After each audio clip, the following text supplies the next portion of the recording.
Assalamualaikum warahmatullahi wabarakatuh. Nabi kita Rasulullah Muhammad sallallahu alaihi wasallam tidak hanya dikenal hanya untuk sebuah kelompok saja, namun nama beliau dikenal bagi seluruh alam. Bahkan sebelum kehadiran Rasulullah di negeri Arab, kitab-kitab agama samawi sebelumnya juga telah memberi peringatan akan hadirnya seorang nabi pembawa risalah tauhid akhir zaman yang hidup menjadi seorang penolong dan pengasih serta rahmat bagi sekalian alam. Sungguh luar biasanya baginda Nabi kita Muhammad sallallahu alaihi wasallam. Sebelum dan bahkan sesudah beliau wafat saja, nama beliau akan terus dikenang hingga hari kiamat nanti. Demikianlah baginda Nabi Muhammad sallallahu alaihi wasallam.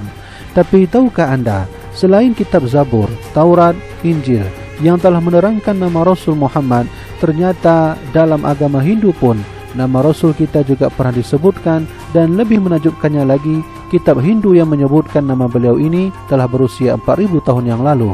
Bahkan lebih jauh berita ini disebutkan sebelum hadirnya Nabi Isa alaihi salam.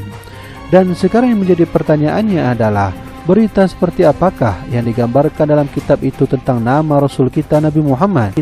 Berikut penjelasannya dalam channel Islam Connection.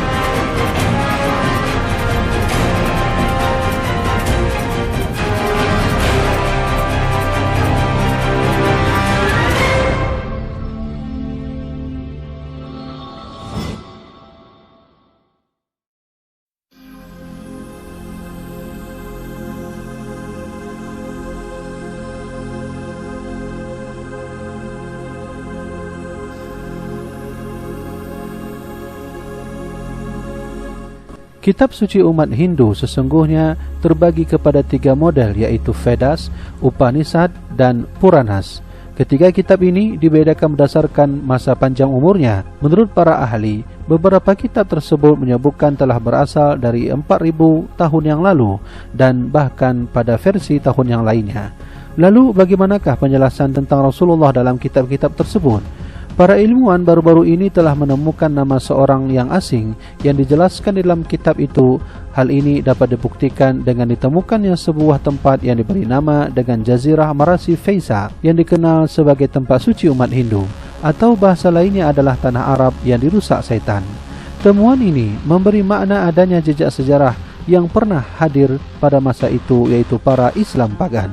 Dalam literatur tersebut disebutkan adanya seorang yang diberi nama dengan Muhammad, yang diperkirakan maksudnya adalah Muhammad, di mana dalam kitab tersebut menggambarkan seorang bernama Muhammad itu dengan sebutan orang yang akan menuntun orang-orang yang sehat. Berikut isi kitab tersebut terkait penyebutan nama Muhammad. Dia akan disunat, berjenggot, fasih, dia akan membuat revolusi besar, dia akan mengumumkan panggilan untuk beribadah, dia akan makan daging hewan halal yang bukan dari babi, dan dia akan melawan bangsa yang tidak beragama. Semua pernyataan gambaran dalam kitab tersebut mengarah pada ciri-ciri Nabi kita Muhammad SAW. Kemudian dalam sisi lainnya, yaitu dalam sebuah literatur yang diberi nama dengan Bhavisya Purana, yang merupakan salah satu Puranas terpenting, juga memberikan bukti lain sebagai berikut. Bahwa negeri asing akan ada seorang guru spiritual yang bernama Muhammad, di mana dia akan menjadi penghuni Arabia.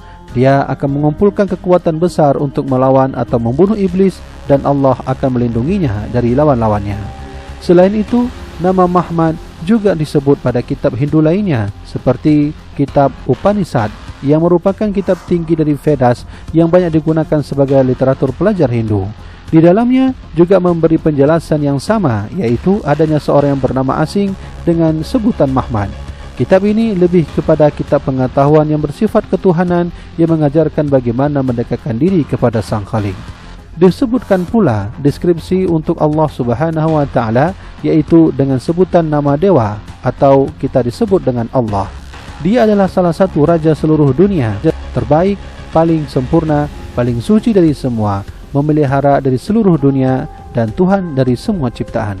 Dalam literatur yang lain, seperti mana jelaskan di dalam sebuah kitab bernama Atarafa Veda, nama Muhammad disebut dengan yang patut dipuji. Disebutkan pula bahwa Muhammad adalah sosok penunggang unta. Menariknya, hal tersebut sangat kontras karena Nabi Indian dilarang untuk menunggang unta. Kemudian pada mantra ke-6, berbicara tentang beberapa orang pemberani yang kalah tanpa pertempuran dan jumlah lawan mereka adalah 10.000. Hal tersebut bisa menjadi acuan untuk pertempuran sekutu atau parit yang berlangsung pada masa Nabi Muhammad SAW.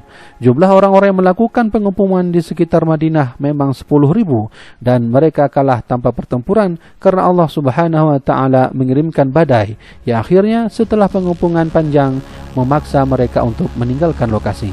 Selanjutnya, di dalam literatur Rig Veda yang berbicara tentang seorang yang digambarkan sebagai jujur dan dapat dipercaya, kuat dan murah hati yang akan menjadi terkenal dengan 10.000. Dan adapun makna dari jumlah 10.000 mungkin dimaksudkan untuk jumlah para sahabat Nabi Muhammad SAW yang masuk dalam pemenangan Mekah.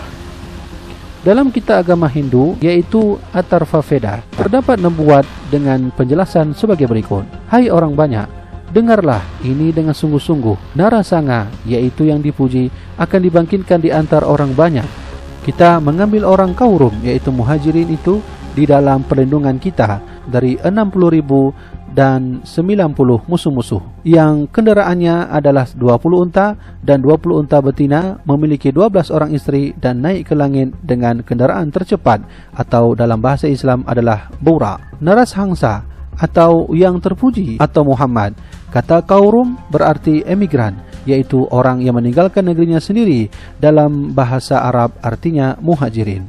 Di sini kita dapat menyebutkan bahawa Narahangsa atau yang terpuji atau Nabi Muhammad dalam penjelasan tersebut.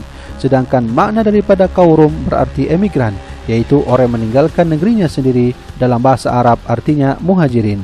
Nabi Muhammad SAW dan pengikutnya ketika hijrah dari Mekah ke Madinah untuk menghindari serangan kaum kafir ke Mekah yang berjumlah 60.000 orang dan 90 kepala sukunya dikenal sebagai kaum muhajirin, sedangkan orang-orang Madinah yang menyebutnya dengan istilah kaum Ansar.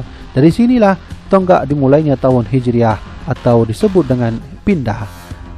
Kemudian kendaraan dipakai oleh Nabi Muhammad SAW adalah unta dan kuda. Nabi Muhammad SAW memiliki 12 orang istri, yaitu Khadijah, Saudah, Aisyah, Hafsah, Zainab, Ummu Salamah, Zainab, Juwairiyah, kemudian Raihariyah dan Ummu Habibah, Safiyah serta Maimunah. Demikianlah penjelasan arti yang dijelaskan dalam literatur Islam yang diambil dari sebutan kitab, yaitu kitab Atharva Veda.